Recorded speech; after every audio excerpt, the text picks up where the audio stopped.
हिरण्यकश्यप काफी बलशाली असुर था।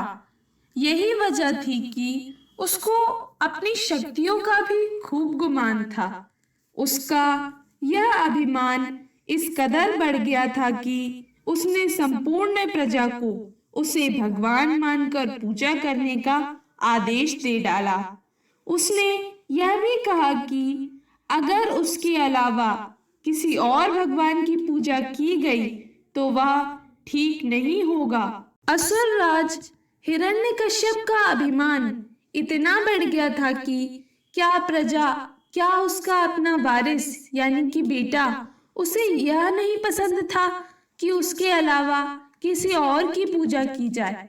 लेकिन उसका बेटा प्रहलाद नारायण का परम भक्त था। वह हर समय श्री हरि का नाम जपता रहता था। हिरण्यकश्यप को इससे काफी समस्या थी। कई बार उसे खुद समझाया तो कई बार अपनी सभा के मंत्रिमंडल को भेजा, लेकिन प्रहलाद पर इसका कोई असर नहीं हुआ। वह तो बस हरि भक्ति में ही लीन रहते। हिरण्यकश्यप के लाख समझाने के बाद भी जब प्रहलाद नहीं माने तो असुर राज ने दूसरी ही युक्ति निकाली। उसने अपनी बहन होलिका को बुलवाया।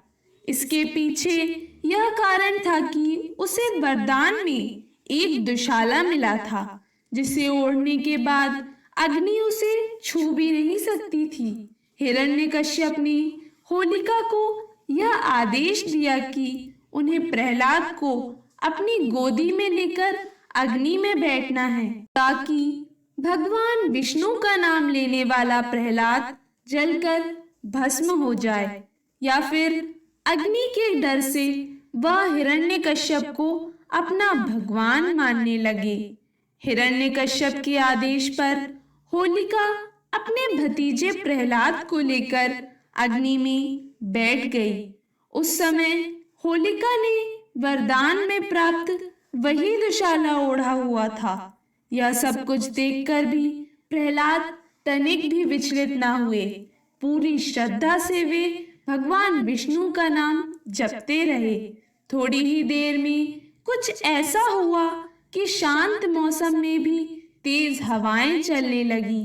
वह भी इतनी तेज कि होलिका का दुशाला हवा में उड़कर प्रहलाद के ऊपर चला गया और वह अग्नि में जलकर भस्म हो गई। मान्यता है कि जो भी जातक इस कथा को पूरी श्रद्धा से पढ़ते हैं या सुनते हैं, उन पर श्री हरि विष्णु की कृपा बनी रहती है तथा उनकी सभी मनोकामनाओं की पूर्ति होती है।